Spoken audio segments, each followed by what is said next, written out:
കൊല്ലം കടയ്ക്കലിൽ വീടിനുള്ളിൽ ഭാര്യയെയും ഭർത്താവിനെയും മരിച്ച നിലയിൽ കണ്ടെത്തിയ സംഭവത്തിൽ പ്രാഥമിക പോസ്റ്റ്മോർട്ടം റിപ്പോർട്ടിൽ പറയുന്നത് ഭാര്യയെ ശ്വാസം മുട്ടിച്ച് കൊലപ്പെടുത്തിയ ശേഷം ഭർത്താവ് ആത്മഹത്യ ചെയ്തതാകാം എന്നാണ്. ഇതാണ് കടയ്ക്കൽ പോലീസിന്റെ പ്രാഥമിക റിപ്പോർട്ടിൽ പറയുന്നത്. കടയ്ക്കൽ അഞ്ചുമുക്ക് ഉഷസ്സിൽ സുഗതൻ, ഭാര്യ ലത എന്നിവരെയാണ് വീട്ടിലെ കിടപ്പുമുറിയിൽ മരിച്ച നിലയിൽ കണ്ടെത്തിയത്. സുഗതനെ കിടപ്പുമുറിയിലെ ഫാനിൽ തൂങ്ങി മരിച്ച നിലയിലും സുഗതന്റെ ഭാര്യ ലതയെ കിടപ്പുമുറിയിലെ കട്ടിലിൽ മരിച്ച നിലയിലുമാണ് കണ്ടെത്തിയത്. ഗൾഫിലായിരുന്ന കുടുംബം നാട്ടിലെത്തിയ ശേഷം ഇന്ന് തിരികെ പോകാനിരിക്കെയാണ് മരണം സംഭവിച്ചത്.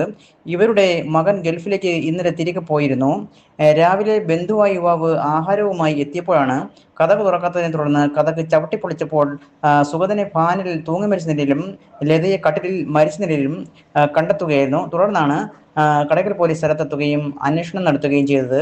പോസ്റ്റ്മോർട്ടം റിപ്പോർട്ടിലാണ് ഇപ്പോൾ ശ്വാസം മുട്ടിച്ച് കൊലപ്പെടുത്തിയ ശേഷം സുഗതൻ തൂങ്ങി മരിക്കുകയായിരുന്നുവെന്ന് കണ്ടെത്തിയിരിക്കുന്നത്.